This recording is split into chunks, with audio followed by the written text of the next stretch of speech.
تمہارا پروردگار وہ ہے جو تمہارے لیے سمندر میں کشتیاں چلاتا ہے تاکہ تم اس کے فضل سے روزی تلاش کرو، بے شک وہ تم پر مہربان ہے۔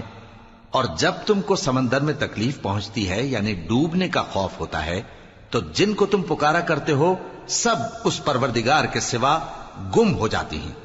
پھر جب وہ تم کو ڈوبنے سے بچا کر خشکی کی طرف لے جاتا ہے تو تم منہ پھیر لیتے ہو، اور انسان ہے ہی ناشکرا۔ کیا تم اس سے بے خوف ہو کہ اللہ تمہیں خشکی کی طرف لے جا کر زمین میں دھنسا دے یا تم پر سنگریزوں کی بھری ہوئی آندھی چلا دے، پھر تم اپنا کوئی نگہبان نہ پاؤ؟ یا اس بات سے بے خوف ہو کہ تم کو دوسری دفعہ سمندر میں لے جائے، پھر تم پر تیز ہوا چلائے اور تمہارے کفر کے سبب تمہیں ڈبو دے، پھر تم اس معاملے میں اپنے لیے کوئی باز پرس کرنے والا نہ پاؤ؟ اور ہم نے بنی آدم کو عزت بخشی اور ان کو خشکی اور تری میں سواری دی اور پاکیزہ روزی عطا کی اور اپنی بہت سی مخلوقات پر فضیلت دی۔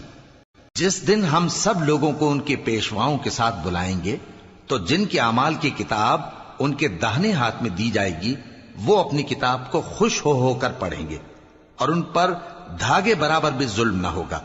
اور جو شخص اس دنیا میں اندھا ہو وہ آخرت میں بھی اندھا ہوگا اور نجات کے رستے سے بہت دور۔ اور اے پیغمبر، جو وہی ہم نے تمہاری طرف بھیجی ہے قریب تھا کہ یہ کافر لوگ تم کو اس سے بہکا دیں تاکہ تم اس کے سوا اور باتیں ہماری نسبت بنا لو، اور اس وقت وہ تم کو دوست بنا لیتے۔ اور اگر ہم تم کو ثابت قدم نہ رہنے دیتے تو تم کسی قدر ان کی طرف مائل ہونے ہی لگے تھے۔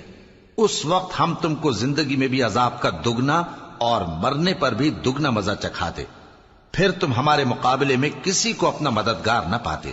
اور قریب تھا کہ یہ لوگ تمہیں زمین مکہ سے پھسلا دیں تاکہ تمہیں وہاں سے نکال دیں، اور اس وقت تمہارے بعد یہ بھی نہ رہتے مگر کم۔